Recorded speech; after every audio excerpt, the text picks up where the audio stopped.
Il est extrêmement important. L'Ukraine est-elle en train de devenir un titan nucléaire? La Grande-Bretagne et la France se préparent à amener à Kiev une bombe au nom secret.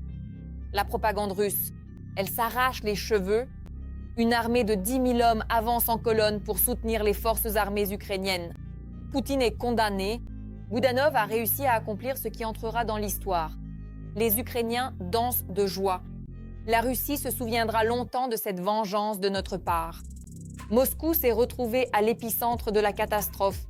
La capitale de Poutine est encerclée. Les flamants roses détruisent tout sur leur passage. Vidéochoc, le compte à rebours a commencé. La date de la fin de la guerre a été annoncée. Zelensky en parle désormais ouvertement. Les États-Unis ont fait leur choix. Le front est entré dans une zone de turbulence. Cela faisait longtemps que les soldats russes n'avaient pas été autant secoués. La deuxième armée du monde se prépare-t-elle à prendre la fuite après cela? Tout cela dans notre émission Point infernal. Choc, bombe nucléaire pour l'Ukraine, hystérie en Russie. Moscou grince des dents contre Londres et Paris. Les Alliés l'ont finalement fait. Des troupes étrangères arrivent, les forces armées ukrainiennes reçoivent de nouveaux renforts. 10 000 des meilleurs soldats sont prêts à s'attaquer aux occupants. Zelensky a fait une déclaration décisive. Cela fait fondre Poutine. La Russie se retrouve au bord du gouffre. Ne manquez pas les premiers détails choquants à venir. Nouvelle tentative des Russes d'éviter les négociations. Le Conseil de sécurité russe a accusé la France et le Royaume-Uni de vouloir transférer des armes nucléaires à l'Ukraine. Des informations extrêmement inquiétantes ont été publiées aujourd'hui par le service de renseignement extérieur et il n'y a aucun doute sur leur authenticité. Il y a même apparemment une compréhension de ce qui va se passer ensuite. L'apparition d'armes nucléaires en Ukraine doit être présentée comme étant en fait ukrainienne. Le développement, bien qu'il ne fasse aucun doute que les Ukrainiens n'ont aucune possibilité de se développer par eux-mêmes sans aide extérieure. Ces informations provenant des services de renseignement russes sont apparues de manière surprenante après que le président ukrainien Zelensky a annoncé que la France et la Grande-Bretagne étaient prêtes à envoyer des contingents en Ukraine.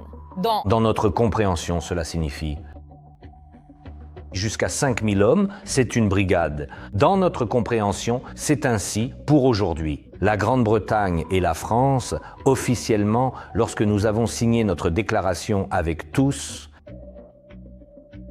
les membres de la coalition intéressés, nous comprenons que ces deux pays sont déjà prêts à fournir une brigade chacun.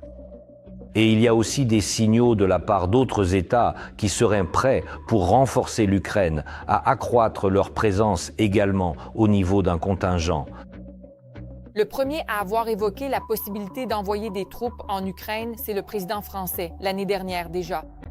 À l'heure actuelle, nous avons 26 pays qui se sont officiellement engagés à former des forces de soutien et à déployer des troupes sur terre, en mer ou dans les airs dans le cadre des garanties de sécurité pour l'Ukraine, le jour suivant la cessation des hostilités et l'instauration de la paix.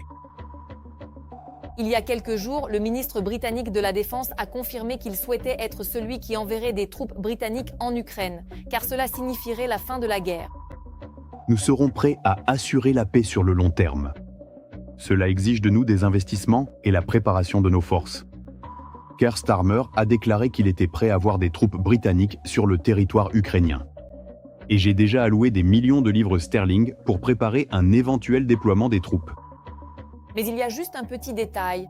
Les Russes ne sont pas d'accord et, très probablement, n'accepteront jamais un tel point dans un accord de paix. Toutes ces dispositions ont été officiellement consignées et ratifiées dans un traité international de grande importance, établissant ainsi un cadre juridique clair pour l'ensemble des parties concernées. C'est particulièrement vrai maintenant, alors que les combats continuent de faire rage. Nous partons du principe que ce seront des cibles légitimes à frapper pour eux.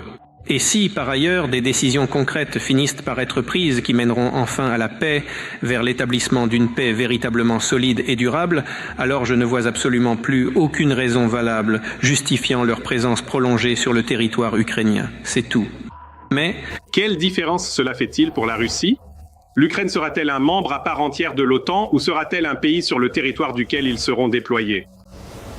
Des centres militaires des pays membres de l'OTAN, il est clair que la Russie n'autorisera jamais l'apparition dans un traité de paix avec l'Ukraine si jamais ce traité de paix voit le jour. D'ailleurs, je pense qu'il n'y aura jamais de traité. d'un article qui réglementerait la possibilité de la présence de troupes étrangères sur le territoire ukrainien. D'autant plus, des troupes d'une alliance qui possède des armes nucléaires dans l'arsenal de ses membres. Et alors, on se retrouve dans un cercle vicieux. La Russie n'acceptera pas un accord dans lequel des contingents étrangers seraient stationnés en Ukraine et l'Ukraine n'acceptera pas la paix sans garantie de sécurité claire. Je veux apporter des précisions afin d'éviter tout malentendu. Il s'agit de garanties de sécurité après la cessation des hostilités. Il n'y a aucun État membre de l'Union européenne. Qui penserait que nous devons intervenir dans le conflit dès maintenant? Nous sommes également prêts à participer et à offrir nos propres garanties de sécurité. Mais tout cela est impossible. Sans le consentement de la Russie, nous en sommes probablement encore loin. 1. Les pays européens seraient-ils prêts à envoyer leurs troupes sur le territoire ukrainien sans le consentement de la Russie? Mais la Russie est clairement informée que ces troupes constitueront une cible légitime pour l'armée russe. Je n'en doute pas non plus.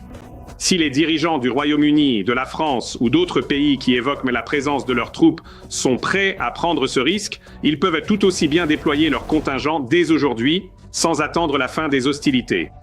Et s'ils ne sont pas prêts à prendre ce risque, ils doivent comprendre que même après la fin des hostilités, leurs troupes n'apparaîtront pas sur le territoire ukrainien. Mais c'est bien la réalité. Il s'avère donc que tout reste au point de mort. Les Européens sont prêts à fournir tout le soutien nécessaire, tandis que les Russes posent des conditions absurdes pour que ce soutien cesse, tout en inventant de nouvelles fausses informations. La bataille pour la vie continue, une aide pour un héros grièvement blessé. Les médecins ont déjà accompli l'impossible, mais la guérison ne sera pas simple.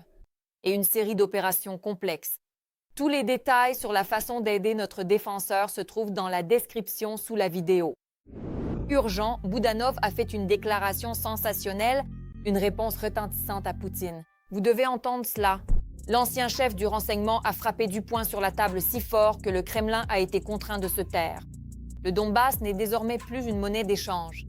Kiev active le mode de liquidation totale de Moscou par la voie diplomatique. Ce que cela signifie et à quoi cela mènera, plus d'informations à suivre. Nous avançons lentement, mais nous avançons. Les négociations, selon le chef du bureau du président de l'Ukraine, Kirilo Boudanov, ne sont pas faciles. Cependant, les parties approchent du moment où il faudra prendre des décisions définitives, continuer la guerre ou passer à la paix. Vous ne verrez malheureusement que la fin. Que nous réussissions ou non, que cela nous réussisse ou non. Car il n'y a finalement que deux options. Il n'y en a pas de troisième ni de quatrième. Il n'y en a que deux. Soit nous arriverons à la fin de la guerre, soit nous n'y arriverons pas. Et ce sera alors la poursuite de la guerre jusqu'au bout, comme cela se montrera. La guerre contre l'Ukraine comporte plusieurs dimensions à la fois. Selon Boudanov, Moscou met à l'épreuve l'ordre mondial et les institutions internationales. Pour la Russie elle-même, cette guerre revêt un caractère existentiel. Sans l'Ukraine, la restauration de ses ambitions impériales est impossible. De telles guerres ne se terminent pas d'elles-mêmes. Elles se terminent soit par une solution juste, soit reviennent inévitablement sous une forme encore plus vaste et dangereuse. C'est pourquoi notre attention est concentrée sur des négociations de paix qui doivent non seulement mettre fin à la guerre, mais aussi protéger contre la répétition d'une agression sanglante de la Russie. Mais si le moment des décisions finales est vraiment proche, sur quoi repose cette certitude? Le pays terroriste ne pourra pas mener de nouvelles offensives d'envergure. L'armée russe a énormément de problèmes, et l'un des plus importants se termine en chair à canon. Et tous leurs succès jusqu'à présent n'ont été obtenus qu'à ce prix. Il s'agit de la quantité totale que nous devons prendre en compte. Les paroles sur la paix ne résonnent que lorsqu'il y a des ressources derrière. Et dans le cas de l'Ukraine, cette ressource n'est pas seulement la diplomatie, mais aussi l'armée. Les forces armées ukrainiennes restent le principal argument dans toute négociation.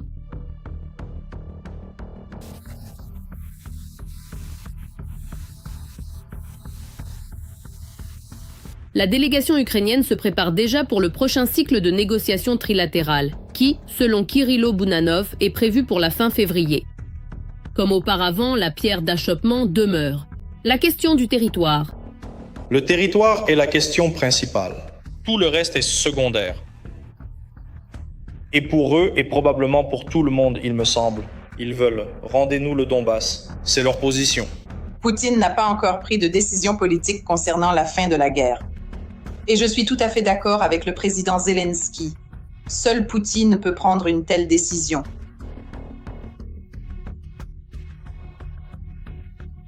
Et dans cette situation précise, nous allons maintenant examiner attentivement l'ensemble des détails.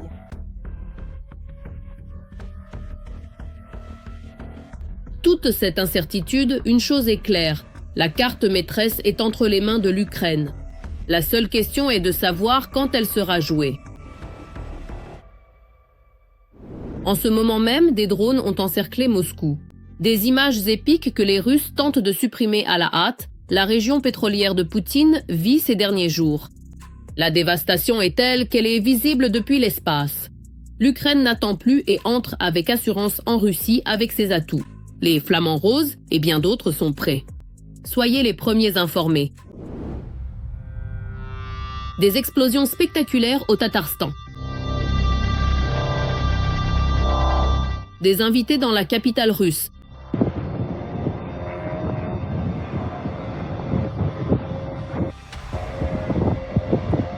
Et un blackout sans fin à Belgorod.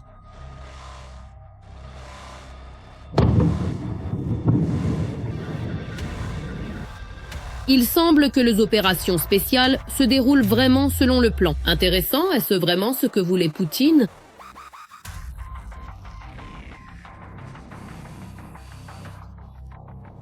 Des explosions là où on ne les attendait absolument pas. À 1200 km de la frontière avec l'Ukraine, le Tatarstan, l'une des principales régions pétrolières de la Russie, a été frappée par des drones.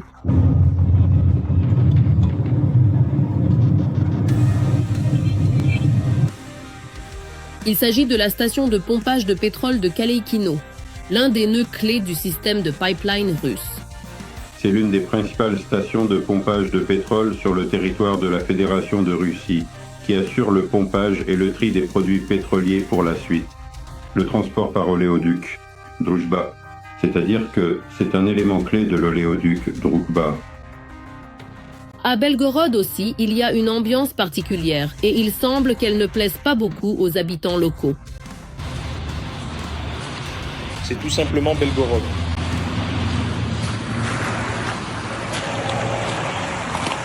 Moscou est la ville où se prennent les décisions importantes. Une ville que l'on assurait depuis des années être hors de portée. Et maintenant, de plus en plus souvent, des drones apparaissent dans le ciel au-dessus de la capitale. Moscou est paralysé, le ciel est fermé. Une centaine de drones des forces armées ukrainiennes ont transformé la capitale du Mordor en une zone de panique. Et tandis que les drones sont pleinement déployés pour rétablir l'ordre, l'Ukraine continue de recevoir le soutien de ses alliés russes. Dès la 26e année, l'Allemagne prévoit de transférer le système de missiles anti-aériens Iris-T et le système anti-aérien. Le système Skyranger 35 représente une solution de pointe en matière de défense, combinant des systèmes de missiles sophistiqués et des capacités anti-aériennes de haute précision. À ses côtés, on retrouve le système NASAMS, qui est aujourd'hui largement considéré par les experts militaires comme l'un des meilleurs et des plus performants au monde pour assurer la sécurité de l'espace aérien. Mais l'Ukraine ne reçoit pas seulement des armes de ses alliés. Elle développe la coopération dans le domaine de la production d'armement. Récemment, la France a annoncé l'élargissement de son partenariat avec l'Ukraine dans le domaine de l'utilisation des drones. Je suis également venue à Kiev pour essayer de travailler avec le ministère de la Défense dans des domaines très innovants. Par exemple, en ce qui concerne les drones. Je pense que nous reviendrons encore sur cette question. Il est vraiment nécessaire de construire un partenariat stratégique complet autour des drones dans des délais très courts. Cette année, Kiev recevra environ 10 000 drones d'attaque. Toute cette production est le résultat d'une coopération industrielle entre l'Ukraine et l'Allemagne. Et d'ici la fin de l'année, il est prévu d'ouvrir encore 10 entreprises conjointes similaires. Nous achetons déjà tout ce que nous pouvons obtenir en matière de drones. Nous formons déjà nos soldats et nous allons chaque jour améliorer nos efforts pour être les meilleurs dans le domaine des drones, car c'est une partie de l'avenir, une partie de la guerre du futur, et en réalité, c'est déjà le présent. Le pays augmente rapidement sa propre production d'armement et de drones. L'un des succès les plus remarquables est le développement de ses propres missiles de croisière Flamand Rose.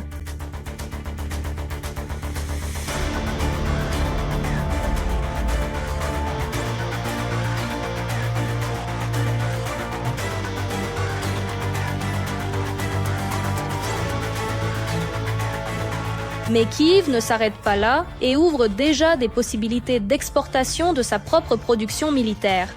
Bien sûr, en répondant d'abord aux besoins des forces armées ukrainiennes. Les principaux axes de cette coopération sont les pays baltes, l'Europe du Nord, l'Allemagne et le Royaume-Uni. Les pays d'Europe et les États-Unis sont intéressés par l'élargissement de la coopération militaro-technique avec la partie ukrainienne. L'expansion du marché est tout à fait appropriée. Les pertes ukrainiennes, tout d'abord, concernent les drones. Personne ne sait combien de temps la guerre va encore durer.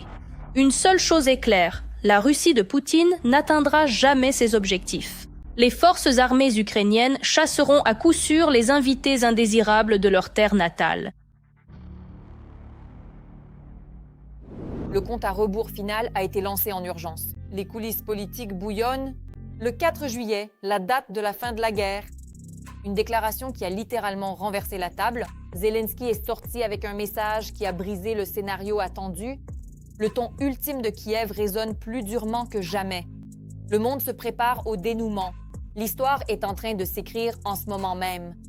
Quelle en sera la fin pour l'Ukraine? La réponse dans un instant. L'Ukraine est au début de la fin de la guerre. C'est ainsi que le président Volodymyr Zelensky a décrit la situation lors du 4e anniversaire de l'invasion à grande échelle de la Russie. Cependant, les délais de la fin restent très flous. Selon les experts, tout ce qui pouvait être accompli sans faire de concessions fondamentales l'a déjà été. En 4 ans, les parties ont progressé sur les questions humanitaires, sur l'échange de prisonniers et de civils. Les négociations directes entre les parties ont repris. Mais il manque l'essentiel, la volonté de l'agresseur de mettre fin à la guerre. La seule chose qui reste aujourd'hui, c'est cette question politique que nous n'arrivons pas à faire avancer. C'est la question de l'arrêt de la guerre pour que la Russie, en particulier Poutine, donne ce mandat à sa délégation. Comme la discussion de cette question, c'est là-dessus, il me semble que tout le monde est concentré aujourd'hui. Dans le même temps, le président Zelensky a clairement indiqué que l'Ukraine était fatiguée, mais qu'aucun résultat de fin de guerre ne lui conviendrait. D'autant plus que depuis le début de l'année, les missiles ukrainiens ont montré que la Russie aussi pouvait souffrir. Ainsi, Kiev se battra pour une issue digne à l'affrontement et non pour la capitulation proposée. Nous voulons la paix, une paix forte, digne et durable. Et avant chaque round de négociation, je donne à notre équipe des directives très claires. Cela se fait toujours par des décrets confidentiels, mais je ne révélerai certainement pas de secret d'État. Si je devais le dire, mon principal message serait de ne pas annuler toutes ces années, de ne pas dévaloriser tout le combat, le courage, la dignité, tout ce que l'Ukraine a traversé. Dans le même temps, la partie russe a déclaré la veille que la Fédération de Russie n'avait pas encore atteint tous ses objectifs dans la guerre contre l'Ukraine. C'est pourquoi l'agression se poursuit. Le souhait de Poutine a été exprimé par Dmitri Peskov. Nous nous battrons jusqu'à ce que vous nous arrachiez la tête ou que nous vous l'arrachions. Les États-Unis, en revanche, sont beaucoup plus optimistes. L'agence Bloomberg a publié un article sensationnel selon lequel les États-Unis comptent mettre fin à la guerre d'ici le 4 juillet. De plus, l'envoyé spécial de Trump a annoncé la préparation d'une rencontre tripartite entre les dirigeants de Kiev, Washington et Moscou qui pourrait avoir lieu dès la mi-mars. Pourquoi pas maintenant, mais par exemple dans 3 semaines? Parce que je pense justement que pendant ces 3 semaines, les Américains veulent obtenir un résultat. Le résultat de leurs négociations avec l'Iran, et ce sont les mêmes négociateurs du côté américain, exactement les mêmes. Kushner et Witkav mènent des négociations non seulement avec nous, mais aussi avec l'Iran. Et ici, soit il y aura des négociations et des concessions de l'Iran envers les États-Unis, soit les Américains pourraient même oser lancer une opération militaire contre l'Iran, ce dont on parle beaucoup. Et cela, d'une manière ou d'une autre, influencera le Kremlin. Dans le même temps, Moscou ne montre aucun signe de concession, du moins publiquement.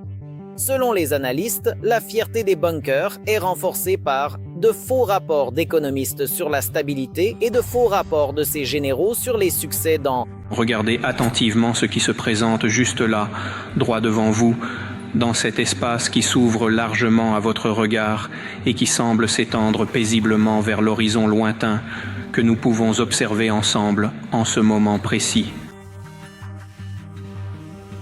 Aux mains de nos forces ennemies. » Cependant, parallèlement à la rhétorique victorieuse publique en Russie, les analystes notent que les responsables officiels ne se précipitent tout de même pas à refuser la rencontre trilatérale des présidents.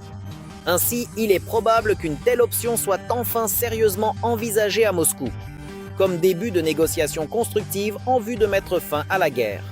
Le sujet de la rencontre au plus haut niveau entre les trois dirigeants. Elle deviendra en effet la principale dans un avenir proche. Et très probablement, lors du prochain cycle de négociations à Genève, il semble que le principal sujet sera justement la rencontre des trois dirigeants.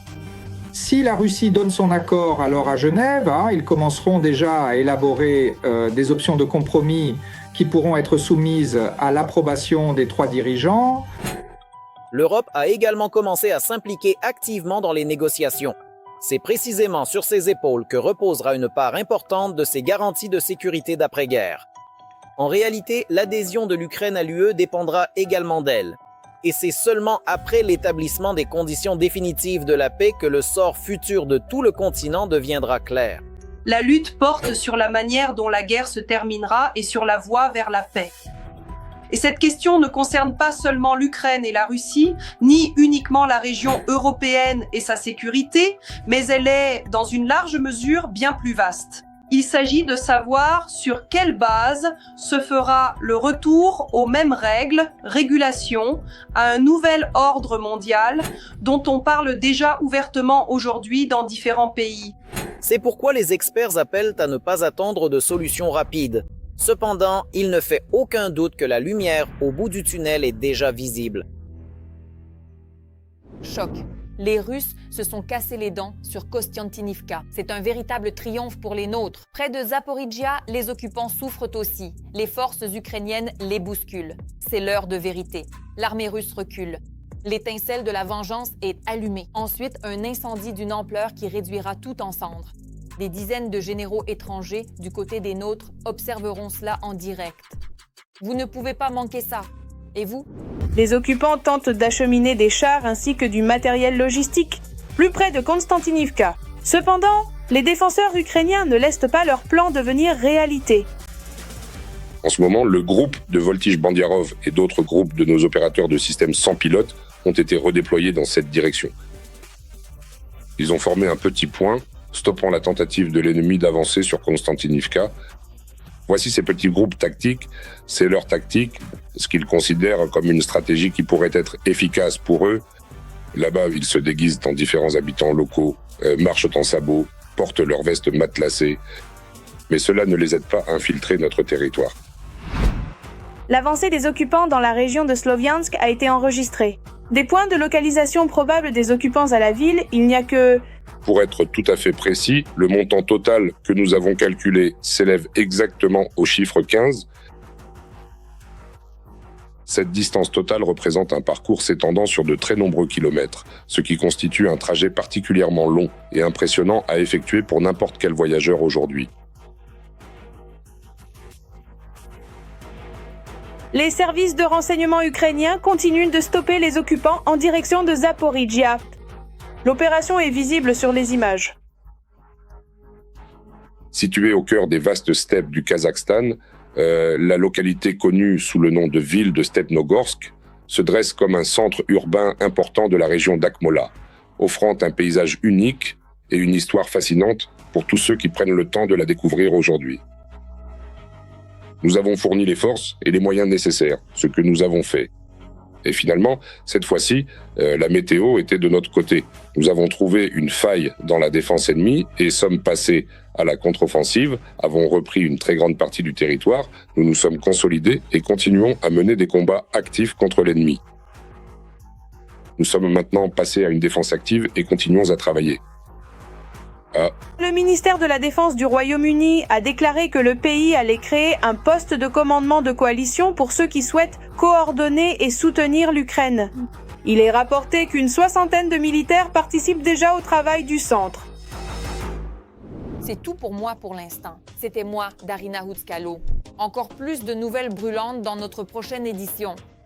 En attendant, n'oubliez pas de vous abonner et de liker. À bientôt.